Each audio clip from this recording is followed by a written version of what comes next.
Take a look at this crowded New York City block.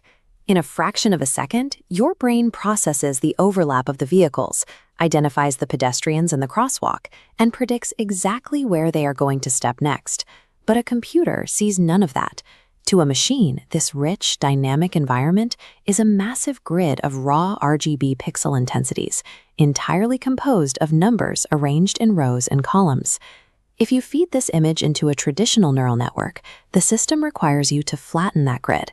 Every row of pixels is stacked end-to-end into one extremely long, single-file line of data.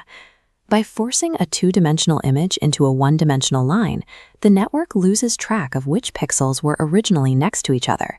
The shape of a car door or the curve of a traffic light is erased before the computer even begins to process it. To give a machine the ability to actually see, we have to respect the two-dimensional structure of the data. We need a mathematical operation that scans the image in small, overlapping patches, rather than trying to process a single string of numbers. Machine sight relies on capturing and maintaining the spatial relationships between pixels, rather than simply counting them individually. This local scanning method is called a convolution. The network uses a small numerical matrix called a filter. It slides sequentially across the main grid, performing element-wise multiplication. If the underlying pixels align with the math, say forming a diagonal line, the output spikes, lighting up a neuron to record a match. For decades, human engineers had to write code to create these filters manually. They had to guess the exact math required to detect an edge, a shadow, or a corner. Curious, engaged tone. Modern convolutional neural networks skip that human bottleneck entirely. They ingest millions of data points, calculate precise mathematical patterns, and identify human eyes or wheels. Computer vision efficiency improved as we moved away from human-designed filters, allowing the data itself to define the mathematical requirements for detection. But knowing where the edges are isn't enough to recognize a complex scene. A single layer of detection only gives the network a scattering of lines. To build comprehension, the network must zoom out. It does this through an operation called max pooling. By scanning the data and keeping only the highest values, the network shrinks the dimensions of the grid. This condenses the information, so the next layer of filters can analyze a much wider receptive field. By stacking these steps, the network builds hierarchical abstraction.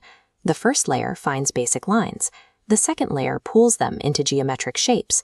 The third layer synthesizes those shapes into complete structures, like the profile of a human face.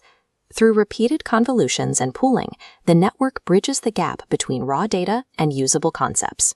It organizes thousands of microscopic pixel gradients into high-level, recognizable structures. Everything we just covered makes up the first half of a convolutional neural network. It is a feature extraction factory that can be plugged into vastly different end goals. In a basic classification task, the model uses extracted features to predict a single label for the entire image. The output here is simply taxi. Object detection demands much more.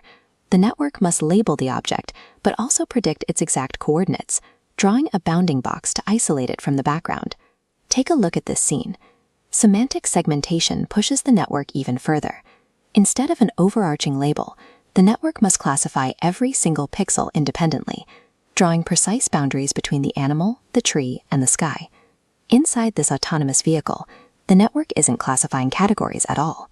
Combining live visual data with digital maps, it utilizes continuous regression to output a numerical value dictating the exact angle of the steering wheel. Processing data spatially through local patches is an elegant mathematical concept. That single principle scales to solve nearly every complex visual task we give machines today. By evaluating images geometrically, these networks assist medical professionals identifying micropatterns in digital mammograms and provide the spatial awareness required for advanced robotics. Follow our channels to master the architecture behind artificial intelligence. Use the link tree below to connect on Xiaohongshu, WeChat, YouTube, and Spotify. Subscribe, share this with anyone building in AI, and keep learning.